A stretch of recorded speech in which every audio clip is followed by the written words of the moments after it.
You are playing your favorite racing game and you see this brand and you think to yourself, what is this?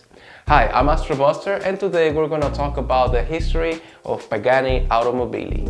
You already know the high-class names such as Ferrari and Lamborghini, right? Those high-class names, they came from other high-class names at the time before they even got to be the big-name households they are today. Well, Pagani is no different in this aspect. Today, Pagani is an automotive industry that is equal to exclusivity, craftsmanship, and personality. Before we even get to start, we have to know who's the person behind this. His name is Horacio Pagani. He was born November 10, 1955 in Casilda, Argentina. His father was a baker and his mom was a painter. Since Pagani was really young, he developed a love for art and engineering. But he realized that in order to fulfill his dreams in the automotive world, he had to leave the town that he lived in Argentina. He opened a shop where he worked really hard and gained all his experience there. After that, he built an F3 car. You know, there's F1, F2, and F3. He did an F3 car way back in the 70s? Can you believe it? With not that much experience in engineering. And then imagine this, he built the car, but he was missing the engine. And he was like, where can I get an engine? He went to Renault, you know, the car brand, the French people. He went there and he went to the headquarters, right? And he was like, you know what, I want an engine. I have a car here, I need an engine. And they were astonished by how he came to them. They saw his potential, because imagine this, a 20-year-old taking a freaking car they built to your corporate headquarters.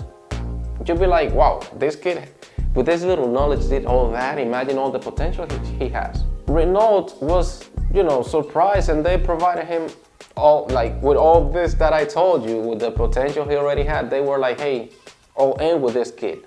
Remember what I said about, you know, big name brands coming from other big name brands? So Horacio, after his work with Renault, he moved on in life and went to Lamborghini. He was a chief engineer there. Although he did a lot of applications to get there, and he did the most that he could to get there, he finally got there.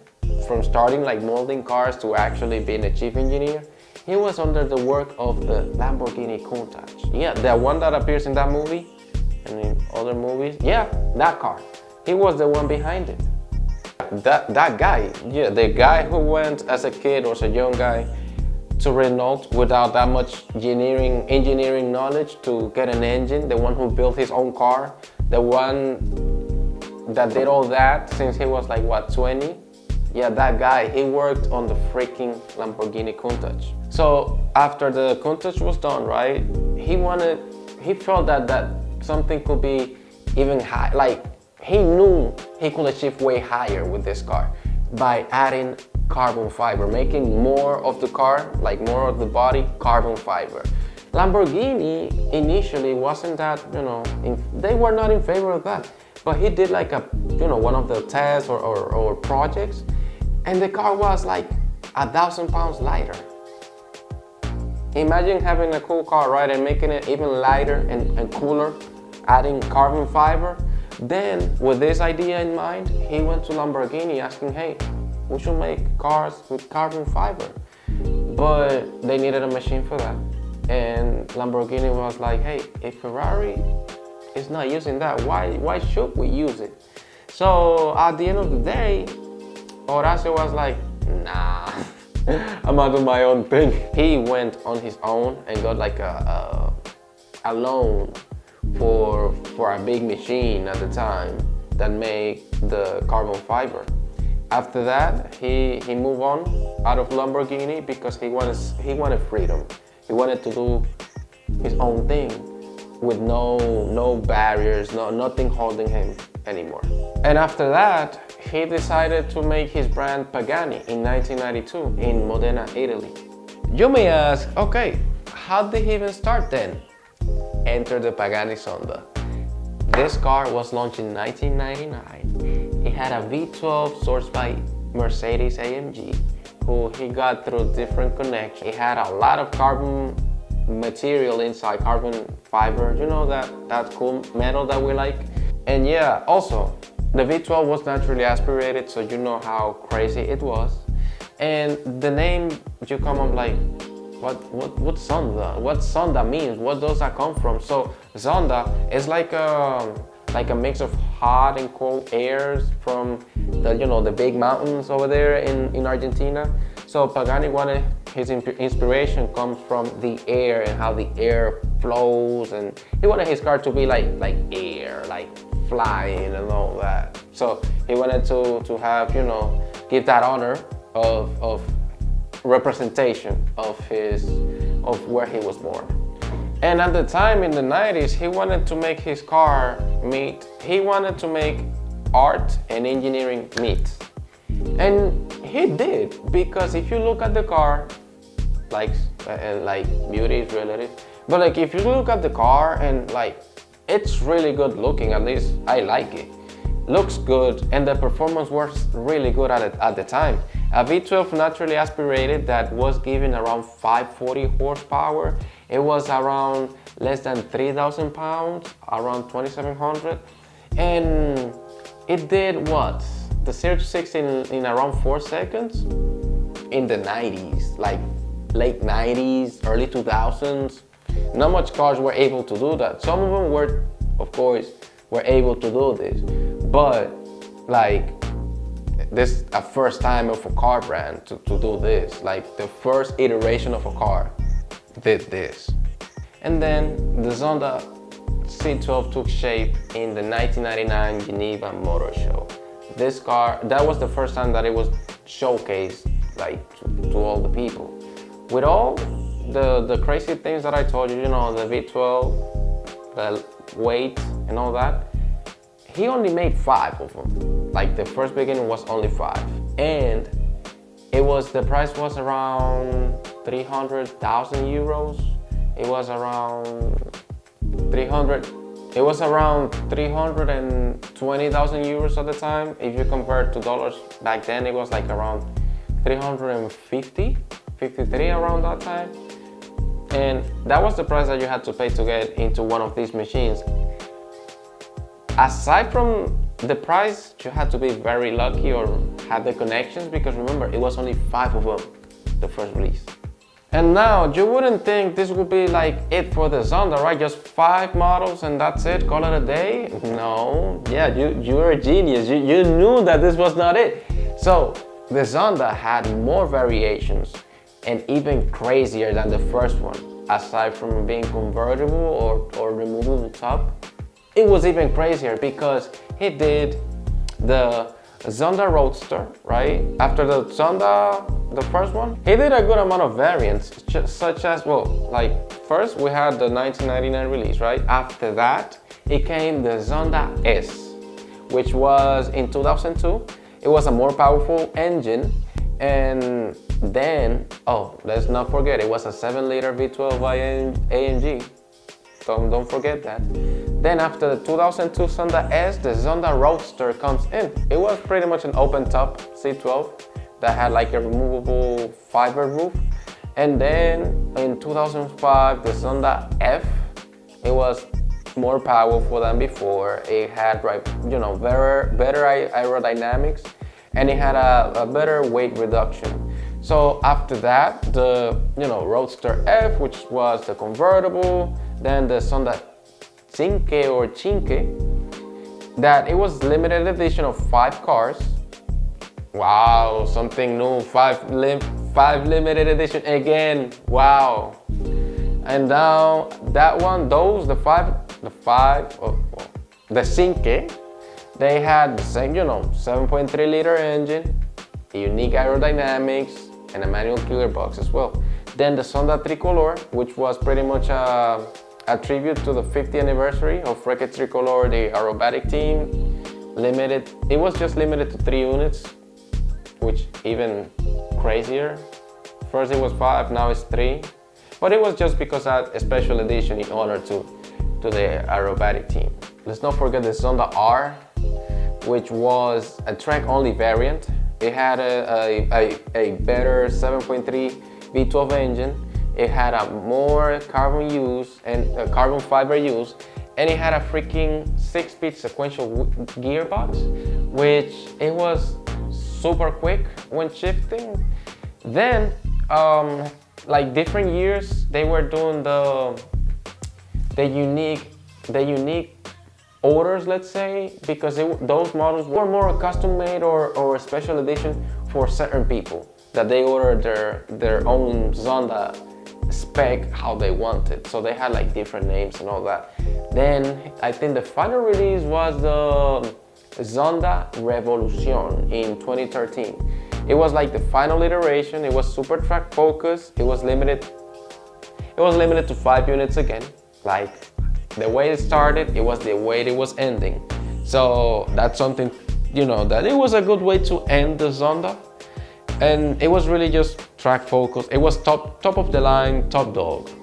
And then in 2012, Pagani was like, hey, we had a good amount of time of this car already. We should have a successor, It comes the second iteration of Pagani, the Pagani Huayra. The Pagani Huayra had a V12 engine, but it was twin turbo, and it had crazy aerodynamics because it had active flaps. So pretty much the car was adjusting. It's like the flaps were adjusting depending on what you needed. Like if you're braking, they open, or if you were steering, they were doing like one lower, the other higher. It was crazy.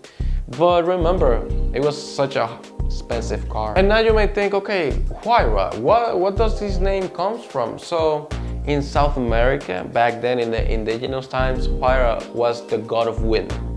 And like we already know, Pagani wanted to relate his cars to the wind, right? So imagine now we had the winds from the mountains of Argentina. Now we have the god of wind.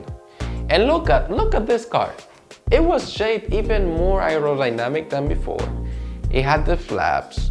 It had a twin turbo V12. And now you wonder, what's the numbers of this car? Like, okay, what's the power? What's the weight of this car? Tell me more. So the Huayra produced 764 horsepower from the twin turbo V12.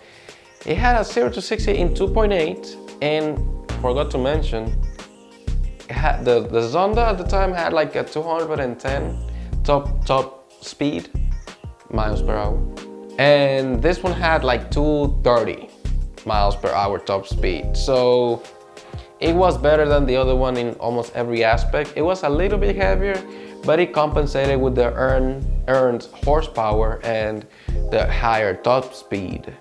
And when it was released at the time, he decided to put more production into cars. Instead of 5, he did 100 for this, like 100 units for the 2012. Now you wonder, what was the price back then? It was $830,000. From $830,000 to $1 million. In dollars, it was around 1.1 million to 1.4 million. So you can tell that it really went higher as time went by. And once again, such as the Zonda, you wouldn't think it was it for the Huayra, right? I mean, come on, you already knew this. You're a genius.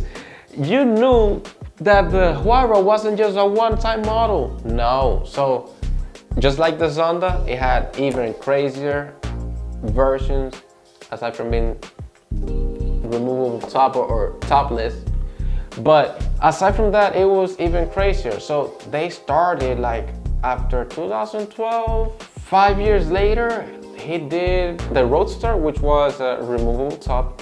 Then the Huayra in 2019, the Huayra BC, which was, as we know, stronger, better, faster. Then he did the Roadster BC. After that, there was the Roadster BC Macchina Volante around 2020. It was, like by the name, you may think it was already a special edition of the BC. And it had interesting design, interesting elements, I might say, and interesting livery. Huayra Imola in 2020, it was a really track focused, and it was only limited, just like the Revolution, the Zonda Revolution, it was limited to 5 units. And now what's up with this name, Imola? Imola was pretty much a circuit in Italy, and that's what it's pretty much inspired of. This car had a way better aerodynamics, it was way better in pretty much everything because remember, it was a track focus variant. Then we had the Huayra Tricolor in 2021, and instead of celebrating 50 years like the Zonda did, this one celebrated 60 years. And it was in honor, once again, of the aviation, the Italian Air Force Tricolor, the Frecce Tricolore. Then he did the Huayra R, which was an actual, even more track focused and track only variant design, pretty much. It was just for the racetrack. You couldn't like use it outside, and it had a naturally aspirated V12 also. It was really lightweight in comparison to the other ones. One of the latest ones was the Roadster BC Pachetto Tempesta. It was pretty much an optional performance package for the BC, the Roadster BC, and it had better aerodynamics and performance. So the same that happened with Zonda, it happened with the Huayra. It had special editions. Each one was better than before, slightly changes aside from being convertible, but pretty much all of them had, you know, similar changes in regards to their own model. And like I mentioned before, they had like their major production. I may say major production because they were like the more common versions, but they also made a lot more tailored and special editions for different people who actually liked the car and wanted the car. But as of right now, one of the latest releases is the Pagani Utopia. So this is, well, there's not much released just yet, not much information. So far being only 99 units, and they had a V12 again from Mercedes. It looks amazing. Utopia is like a place where, you know, hard to find, or hard to get there. It's like a dream-like place, you know? That's what Utopia pretty much is. And taking this into consideration, thinking of all of the two versions, you know, the Huayra and the Zonda, this third iteration of Pagani's creation, it's, you know, it's gonna have the different roadster versions, it's gonna have the track focus variant, it's gonna have, you know, the special editions. It will be crazy. It will be crazy. We know this. That's pretty much what's going on so far with Pagani. So this was like a really summarized version of the history of Pagani. I hope you liked it. But to be honest, I don't have anything else to say. I'll see you.